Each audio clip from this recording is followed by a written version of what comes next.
ಎಲ್ರಿಗೂ ನಮಸ್ಕಾರ. ಫಿಶ್ ಫಿಂಗರ್ಸ್ನ ಮನೆಯಲ್ಲೇ ಸುಲಭವಾಗಿ ಹೇಗೆ ಮಾಡೋದು ಅಂತ ತೋರಿಸ್ಕೊಡ್ತಾ ಇದ್ದೀನಿ.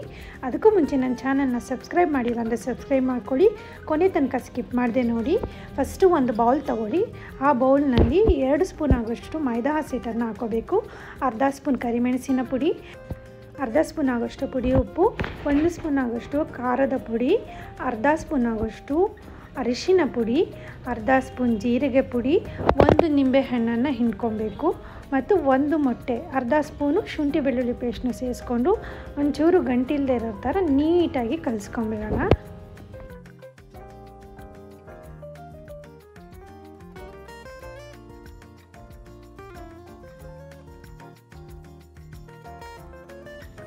ಇವಾಗ ನೀಟಾಗಿ ಮಿಕ್ಸ್ ಆಗಿದೆ. ಇದಕ್ಕೆ ನಾನು ಅರ್ಧ kg ಆಗೋಷ್ಟು ಬೋನ್ಲೆಸ್ ಫಿಶ್ನ ಸೇರಿಸ್ಕೊತಾ ಇದ್ದೀನಿ. ಸ್ಕಿನ್ನು ನಿಮಗೆ ಬೇಕಂದರೆ ವಿತ್ ಸ್ಕಿನ್ ಯೂಸ್ ಮಾಡಬಹುದು, ಬೇಡ ಅಂದರೆ ಅಂಗಡಿಯಲ್ಲೇ ತೆಗೆದುಕೊಡ್ತಾರೆ. ಸೊ ಸ್ಕಿನ್ ಮಕ್ಕಳಿಗೆ ಒಳ್ಳೆಯದು, ಫಿಶ್ ಸ್ಕಿನ್ ಅಂತ ನಾನು ಸ್ಕಿನ್ ಸಮೇತ ಯೂಸ್ ಮಾಡ್ತಾಯಿದ್ದೀನಿ. ಕಲಸಾಗಿದೆ. ಈಗ ಅದರ ಅರ್ಧ ಗಂಟೆ ಹಾಗೆ ಮ್ಯಾರಿನೇಟ್ ಆಗೋಕ್ಕೆ ಇಟ್ಕೊಬೇಕು. ಅರ್ಧ ಗಂಟೆ ಆದಮೇಲೆ ಈ ಥರ ಬ್ರೆಡ್ ಕ್ರಮ್ಸ್ ಇರುತ್ತಲ್ಲ, ಅದು ತೊಗೊಂಡು ಈ ಥರ ನೀಟಾಗಿ ಎಲ್ಲ ಕಡೆ ಆಗೋ ಥರ ಮಿಕ್ಸ್ ಮಾಡೋಣ, ಉರುಳಿಸ್ಕೊಂಬಿಡೋಣ. ಈ ಥರ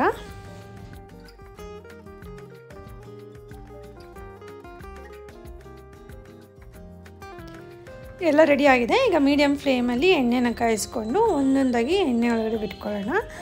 ಮೀಡಿಯಮ್ ಫ್ಲೇಮಲ್ಲೇ ಇಟ್ಕೊಳ್ಳಿ. ಹೈ ಫ್ಲೇಮ್ ಇಟ್ಕೊಂಡ್ರೆ ಸೀದೋಗಿಬಿಡುತ್ತೆ, ಒಳಗೆ ಬೇಯೋದಿಲ್ಲ. ಸೊ ಎಲ್ಲ ಹಾಕಿದ್ಮೇಲೆ ಒಂದು 3 ನಿಮಿಷ ಒಂದು ಸೈಡ್ ಬೇಯಿಸ್ಕೊಳ್ಳೋಣ. ತಿರುಗಿಸಿ ಹಾಕಿ ಇನ್ನೊಂದು 3 ನಿಮಿಷ ಬೇಯಿಸ್ಕೊಂಡ್ರೆ ಫಿಶ್ ಫಿಂಗರ್ ರೆಡಿ ಆಗುತ್ತೆ ಫ್ರೆಂಡ್ಸ್. ಇದು ಬೇಯೋ ಅಷ್ಟರಲ್ಲಿ ಇನ್ನೊಂದು ಬ್ಯಾಚ್ ಬ್ರೆಡ್ ಕ್ರಮ್ಸಲ್ಲಿ ಉರುಳಿಸಿ ರೆಡಿ ಮಾಡಿ ಇಟ್ಕೊಂಬಿಡೋಣ. ಆವಾಗ ಬೇಗ ಆಗಿಬಿಡುತ್ತೆ. ಇದು ತೆಗೆದಿದ ತಕ್ಷಣ ಅದನ್ನೂ ಹಾಕಿ ಫ್ರೈ ಮಾಡ್ಕೊಂಬಿಡ್ಬೋದು ನಾವು. ಈ ವಿಡಿಯೋ ಇಷ್ಟ ಆಗಿದ್ದರೆ ಲೈಕ್ ಮಾಡಿ, ಶೇರ್ ಮಾಡಿ, ಕಮೆಂಟ್ ಮಾಡಿ, ಸಬ್ಸ್ಕ್ರೈಬ್ ಮಾಡಿ. ಹೆಚ್ಚಿನ ವಿಡಿಯೋಗಳಿಗಾಗಿ ಬೆಲ್ ಐಕಾನ್ನ ಕ್ಲಿಕ್ ಮಾಡಿ. See you and bye bye next video friends.